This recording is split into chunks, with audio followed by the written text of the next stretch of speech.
Hola amigos, bienvenidos una vez más a FHP Books. Hoy, más que hablar de una película,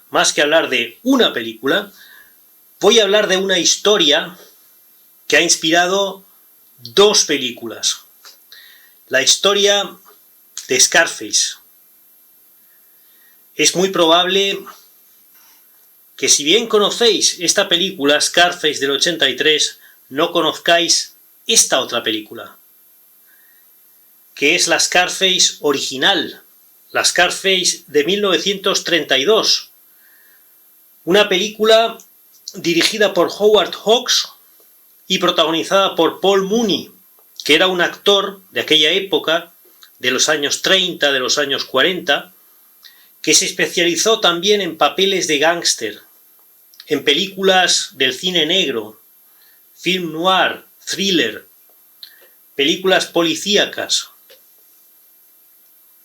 Paul Mooney es un actor que está a la par con otro gran actor de aquella época, que es por ejemplo Edward G. Robinson, aunque no es tan famoso como por ejemplo Humphrey Bogart, James Cagney y otros actores de aquella época. Pues Paul Mooney también participó en películas de este estilo, y Scarface, la Scarface original, es la más conocida de todas. La película Scarface, original del 32, fue inspirada en la vida de Al Capone, del gángster italoamericano Al Capone, que tenía una cicatriz en la cara y por lo tanto lo apodaban Scarface, cara cortada. Lo sospeché desde un principio. Entonces Al Capone era un gángster muy ambicioso, un gángster que tuvo un ascenso y una caída fulgurantes. Llegó a ser rico y poderoso a una edad muy temprana, siendo bastante joven, porque Al Capone nació en 1899 y en los años 20 ya era rico y poderoso, ya había creado una red de contrabando de alcohol, una red ilegal de tráfico de alcohol, porque en aquella época ¡Viva el vino! La coyuntura social de aquella época pues era la de la prohibición, la de la ley seca, en la que estaba prohibido beber alcohol. En aquella época estaba prohibido beber alcohol y estaba prohibido el tráfico de alcohol.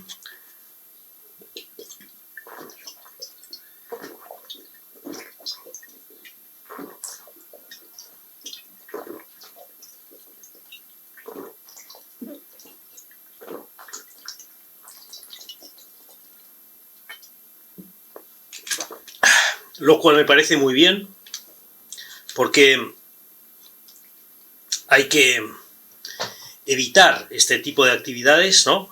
Entonces, Al Capone se hizo rico y poderoso por estos medios en aquella época, en la era de la prohibición, y la película Scarface del 32 pues es una especie de biografía cinematográfica de este gángster, de este personaje tan arrogante, tan pendenciero, tan brutal, tan carente de escrúpulos, tan ambicioso, tan narcisista, ¿no?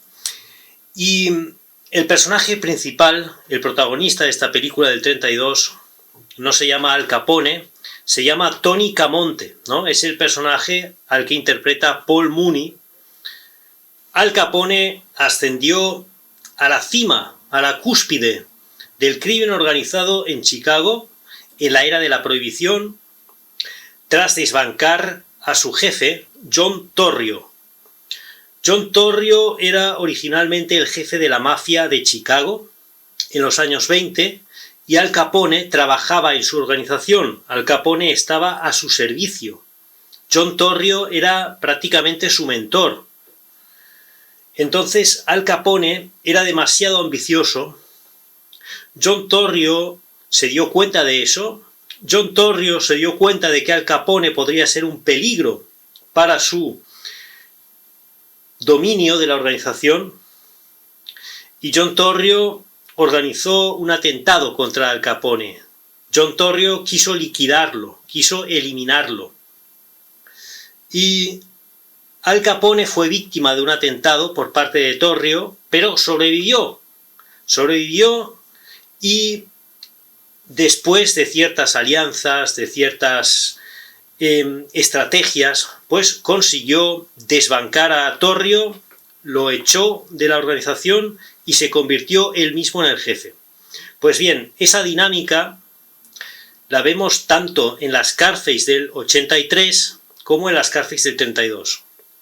La Scarface del 83, que es la que probablemente conocéis mejor, está el personaje de Frank López, que es el jefe de Tony Montana, del protagonista, al principio de la película. Y Al Pacino, es decir, Tony Montana, interpretado por Al Pacino, pues también sufre un atentado por parte de Frank López en el club hay una especie de discoteca, y Tony Montana sobrevive y después pues le va a ajustar las cuentas a Frank. Bueno, esta historia está inspirada en la vida real, porque toma como inspiración, toma como base la relación entre Al Capone y su jefe John Torrio.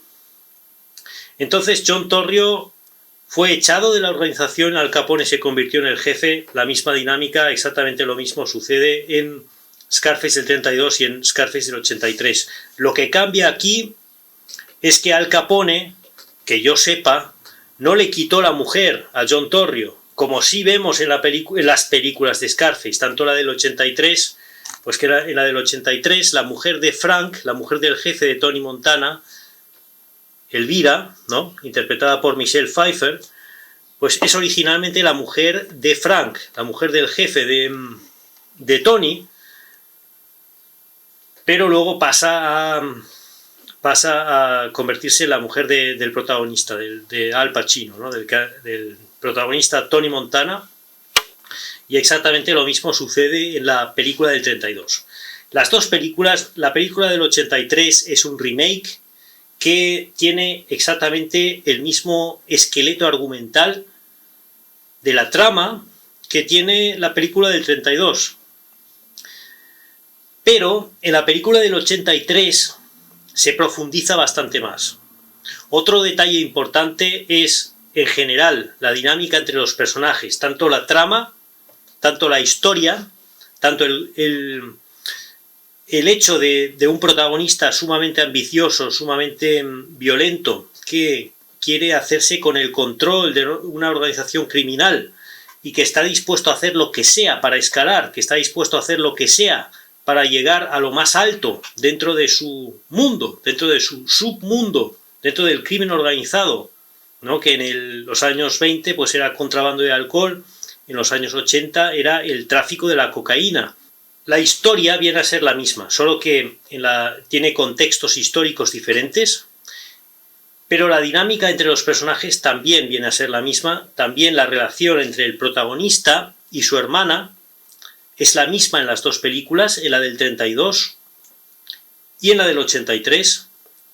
Siempre en ambas películas el protagonista quiere proteger a su hermana pequeña, es demasiado sobreprotector, es demasiado incluso celoso cuando su hermana se encuentra con otros hombres. El protagonista Tony, que se llama Tony en las dos películas, en la primera es Tony Camonte y es italoamericano, en la del 32, ¿no?, y en la del 83 también se llama Tony, pero Tony Montana, y es cubano. Pero la relación con su jefe, la relación con su mejor amigo, la relación con su hermana, con su madre, pues es absolutamente la misma historia en ambas películas.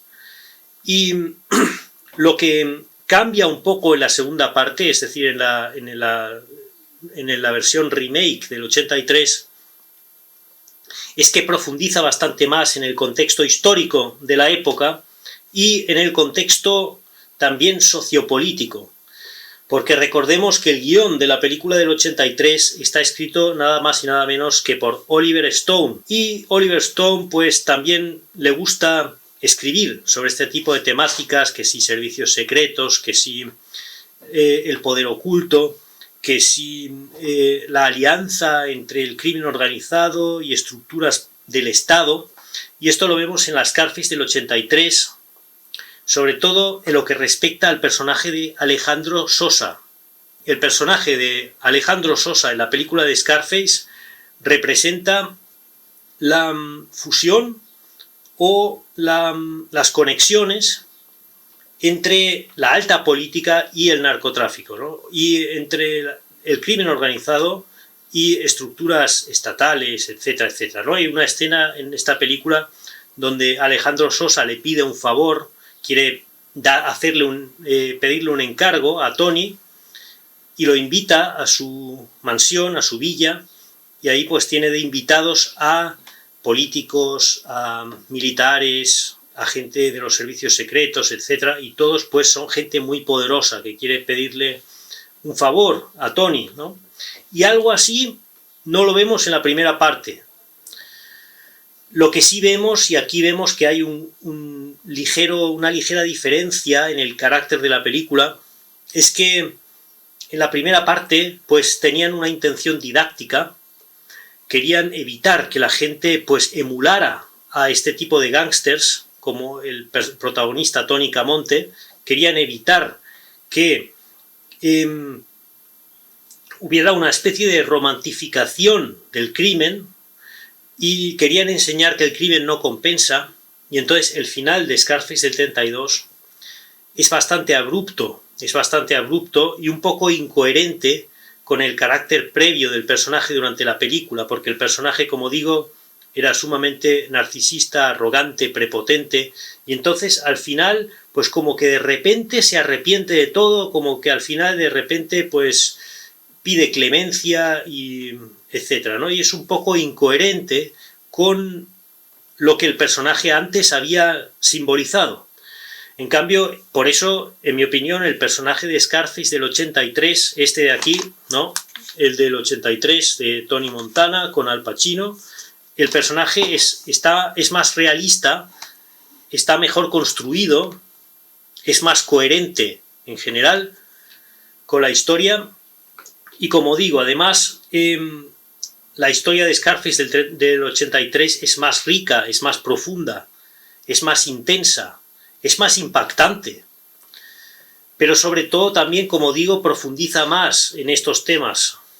Esto es algo que poca gente comenta. Desde el comienzo de la película del 83 vemos reflejado el contexto sociopolítico de la época, cuando vemos la llegada de los refugiados cubanos a Miami en el episodio de Mariel, en el episodio de la expulsión de cubanos a Estados Unidos desde el puerto de Mariel, en la llamada crisis de los Marielitos, que fue una crisis histórica, una crisis real, en la que Fidel Castro aprovechó para vaciar las cárceles y vaciar los manicomios y echar a Estados Unidos en una especie de acto de guerra híbrida a muchos delincuentes de los que quería desembarazarse, de los que quería deshacerse. Además de la estética en general de esta película del 83, me parece que es importante mencionar su banda sonora, la excelente banda sonora de Giorgio Moroder, que enriquece mucho a la película, y una banda sonora equiparable pues se echa de menos en la película del 32. Podrían, por ejemplo, haber tomado canciones de la época, canciones de los años 30 o de los locos años 20.